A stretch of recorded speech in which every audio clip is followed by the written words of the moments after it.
start with what is mental health illness? And it refers to a range of conditions and disorders which will affect your mood, your thinking, your behavior, and it will disrupt your life. And I am a witness. Yes. It will disrupt your life. I thought I was just fine until I left the first time I left the job, the first time, I've done it twice, I left the job with all the work in the drawers, and they were singing my praises. They didn't know until I was gone I couldn't do the work because of what was going on in my head. So it will disrupt your life. Yes. It will disrupt. And the disruption, let me say this, it doesn't always have to be negative. Right. No. It doesn't have to be negative, you know. So these are possible symptoms of mental health illness. Any one of those. And we can have changes in our personality and our emotions and our social interaction. Either want to be bothered with you or don't want to be bothered with you. Our behavior, you know what I'm saying? Like, you know, you can decide like I did. I, for whatever reason, thought money grew on trees. So my behavior was spend the paycheck. Somehow the money was coming for the bills. How many of us know that ain't true? That is a fairy tale. It ain't gonna happen. It ain't gonna happen. It ain't gonna happen. So here I am, 58 years old, pleading with Elder Pat, help me please, with the cricket. And you can be overwhelmed. There are days that I'm simply overwhelmed. And sometimes I'm overwhelmed I'm like, well, who am I to get up and talk about this? Who am I to get up and talk about it? You know what I'm saying? Because I have that doubt. It's like, I can't really talk about this. I had a day yesterday. But the reality is, go ahead if now. we are called and we're anointed according to Isaiah, whichever scripture it is in there, they said, I'm anointed, you're anointed. We're anointed to set the captives free. Yes. That's what we are. Yeah. Mark the Movement.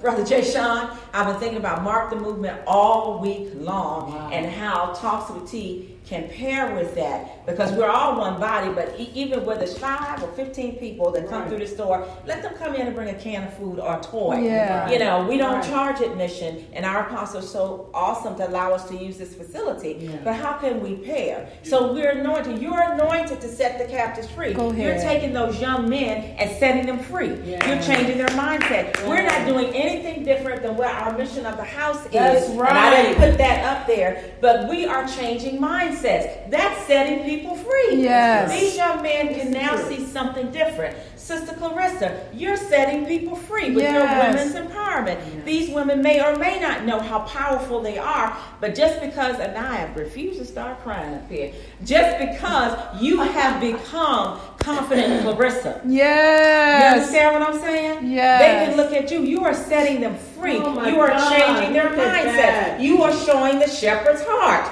You understand what I'm saying? Yeah. You know, Elder Pat, the monetary situation, we can't do nothing without money. Yes. But we've been so jacked up in our money as a people, and I can say that because we all black people every day. Right. We've been so jacked up with our money and having these erroneous beliefs. Like, I was never taught to budget. What's a budget? Right. And now somebody says a budget. I said, don't you have to start with something? Yeah. I know there's something called a zero-based budget, but you got to put something in it. You know, so people say, well, what do you work with? All I can tell them is God. God. You understand what I'm saying? For real. The last few years, God. You know, somebody said, well, what are you going to do? You know, what kind of housing are you looking for? What's the budget? Right. Oh, God. You understand what I'm saying? But you are setting people free. You are changing mindsets with what you do. You understand what I'm saying? Brother Marvin, all of us are changing mindsets with what we do. The people we impact daily, we are changing mindsets, regardless of whether we think we're worthy or not. Apostle, it goes without saying. That's right, without saying. We stand in who we are, and because you have stood in who you are, we can stand in who we are. Yes. We can do that. That's right. So we want to talk about what is a myth. Yeah. What is a myth? Because there are a lot of stuff going around. Anybody wants to hear? This is interactive today. This you know, it's me. Anybody want to tell me what a myth is? There are no wrong answers. Like a false belief. Okay. All right. Sister Clarissa? What we have been made to believe. Okay, I love that. There you go. A popular belief or tradition that has grown up around something or someone. An unfounded or false notion. Yeah. We got a lot of those circling in the church. Oh my in God. the kingdom of God. We have a lot of those circling. So what is dismantle? Break it up.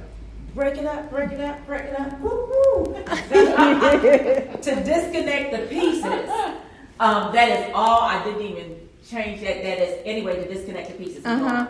So how do we dismantle? This is what we're going to do. We're going to speak truth to power. And that is actually a political concept, that you speak to the authorities. You continue to speak the truth. That's right. And we can speak the truth because we got what kind of power?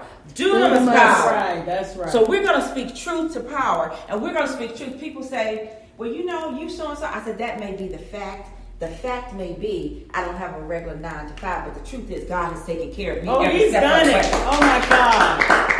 Am I not a witness? Oh, you're a witness. Every Oh, step my you're living God. the way. Oh my God. So yeah, that may be the fact, but let me tell you what the truth is. I'm gonna speak truth to that. Yeah. He's taking care of me. man. Yeah. I don't care what it looks like. He's taking care of me. Yes. In the midst of my dark hours, when I did the presentation, then had to call Apostle and say, Apostle, I'm in a place. I'm just in a place. He was taking care of me. Yes. He was doing The that. provision was right there. So today we're going to speak truth with power. Yes. Because we embody dunamis power. Yes, we do. We carry that with us. We are the image of God. Yes. The word of the Lord says, let us make man in what? Our image. So if he's powerful and creative, then Then so we are. So are we. Yes. God. So this is, and I got so tickled as we were going, because I'm going to use this all throughout as we dismantle these myths. Yes. Our mantra, persist, expect, act, and know.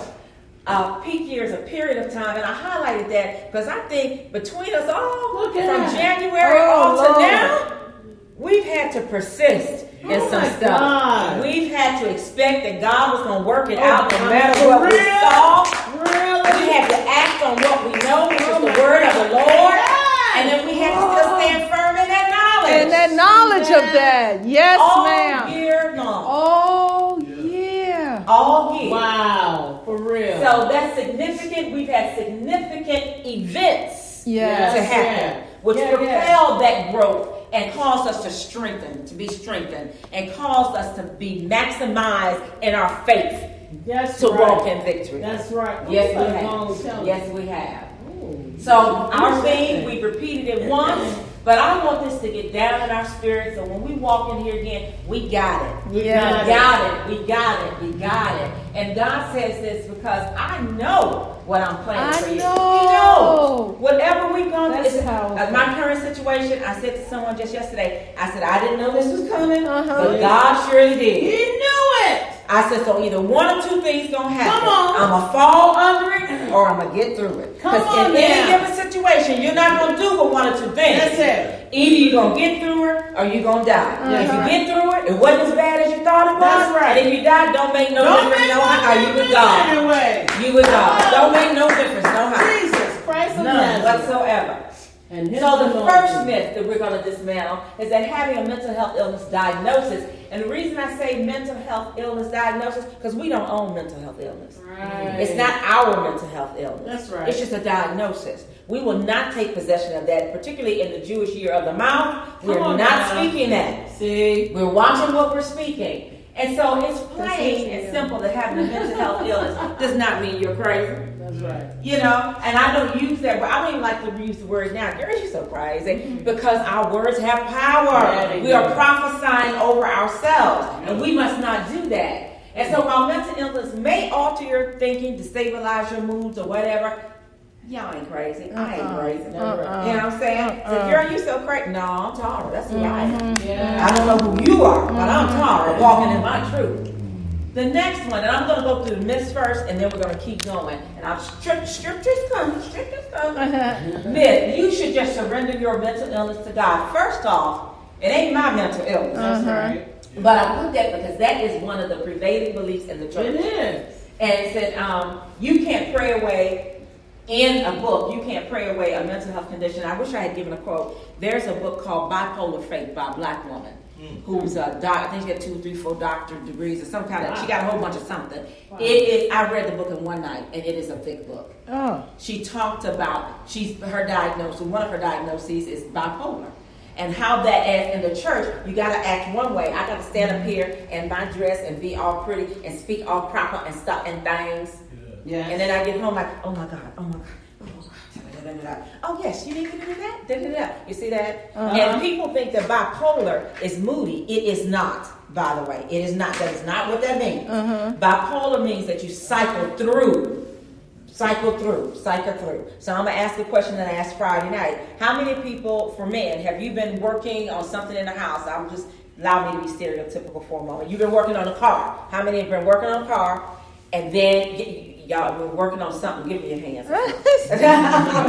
Yeah, even Brother Morris had to laugh. I said, okay, I didn't ask that right. Okay, you've been working on one thing. And in the middle of that thing, you start thinking about something else. And you say, well, let me run over the I can do this right quick. And you go over there and you do that. And then in the middle of doing that thing, how many you've had another thought? You just cycle through mania. Wow. You just cycle through mania. But you were able to cycle through it and come on out of it. Right. Whereas I may be sitting there with the laptop, all my books in front of me, and Doug would know, and everybody here knows Doug. He'll say, hey, little sis, you all right? As he come over there, and I look and say, okay, I'm putting it away. Because I will say that I just want to do nothing. And I will sit down with the laptop in front of me, TV going. I got 3 or 4 books on the side, not the same subject. Because in case I want to look at something else. Yeah. So I'm doing that. I'm working on Facebook. I may be working on a flyer. Then I'll get a bright idea and go do something. Oh, that's right. I need to work on this blanket for my granddaughter. So I'm going to get that. To the ordinary eye, it looks like I'm just watching TV. Wow. Can you see how that's mania? Yes. I got a whole bunch of stuff going on.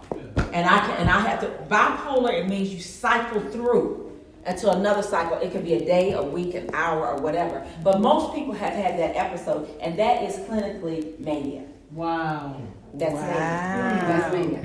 Wow. This says present day African Americans feel we don't need help mentally. All we need to do today is the same as our ancestors did, which is pray about it, give it to God. But you wouldn't tell that to somebody who had cancer. No. You wouldn't tell that to Mother Caleb right now. No, you wouldn't. Let's bring it on home. No. We wouldn't do that. No, we wouldn't. But we do that in the church. And I understand that historically and culturally, the church has been our place of refuge. Particularly now that we all going to go see Harry next weekend. The movie. Yeah. But historically and culturally, the church has been our place of refuge.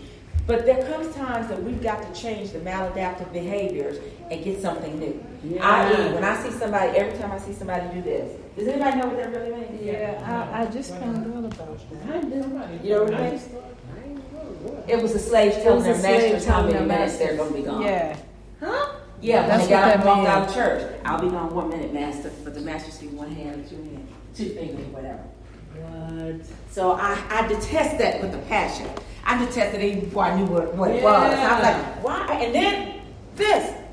As though we can't see your big behind. Like, what you doing? Just get up and walk out. You know what I'm saying? But I do understand that culturally and historically, the church has been our place of refuge. That's where we run to. And as I've heard said, and I know I've done it, well, culturally, if we got a problem, we run to the church. So I did a lot of that. Yes, I did a lot of, coming up to the altar. Yes. I don't care what the altar call was for. I'm going. Yeah. Because I didn't know what was going on. Only to have leadership and the congregation say, why is she at the altar again? But let me break it down to you for real. Let me break it down to you. The fact that today I may be going because I'm having a horrible time in my relationship with my family.